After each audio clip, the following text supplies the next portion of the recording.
نصاب کے ماہرین کہتے ہیں کہ نصاب کی مثال ایک ایسے سانچے کی ہے جس میں آپ خام گرم لوہے کو یا تانبے کو ڈالیں اور جو بنانا چاہیں بنا سکتے ہیں۔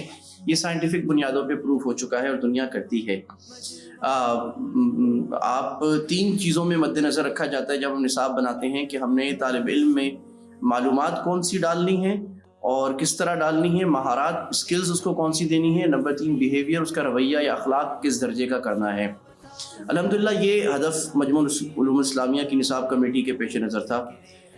نمبر 2 شاید یہ سمجھا جاتا ہے کہ دینی نصاب میں تبدیلی کی ضرورت نہیں ہوتی۔ اس میں کچھ بات تو مفتی محمد صاحب دامت برکاتہم نے اکابر کے ارشادات کی روشنی میں عرض کی ہوگی، لیکن فنی لحاظ سے اصل میں قرآن و حدیث سے دینی علوم میں تو بعض چیزیں بالکل ایسی ہیں جو تبدیل نہیں ہوں گی اور بعض چیزیں زمانے کے لحاظ سے اس میں تبدیلی آتی ہے۔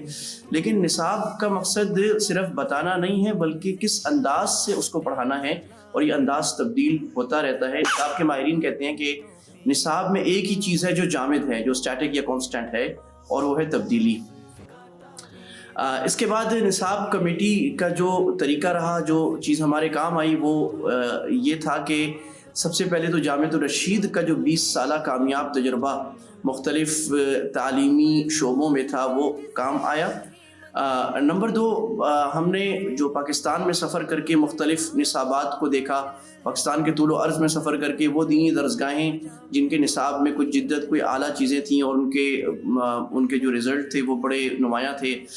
اسلامک یونیورسٹی اسلام آباد، خاص طور پہ علامہ اقبال اوپن یونیورسٹی کے جتنے کلیۃ الشریعہ، کلیہ اصول الدین، کلیہ العربی، ادب العربی، ان سب کو، کلیہ تفسیر، کلیہ الحدیث، ان سب کو غور سے دیکھا گیا۔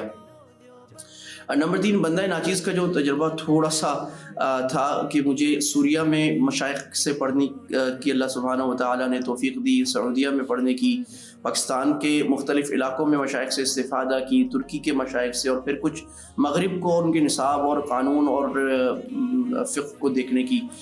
یہ تجربہ بھی اپنی جگہ کام آیا۔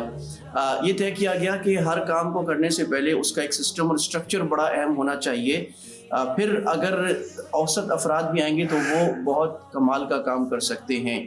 تو اس کی 3 کمیٹیاں بنائی گئیں۔ پہلی کمیٹی جو مرکزی کمیٹی جس کو شورا کہا گیا، اس میں 6 افراد تھے۔ دوسری کمیٹی، پھر ذیلی کمیٹیاں بنائی گئیں، 13 مضامین، 13 سے 14 مضامین بنائے گئے، اور ہر مضمون کی کمیٹی میں 2 سے 3 اور بعض اہم کمیٹیوں میں 4 ماہرین اور متخصصین اس فن کے ڈالے گئے، مثلا تفسیر، فقہ، صرف، نحو، ادب، اس قسم کی عقائد، ان کی کمیٹیاں بنائی گئیں۔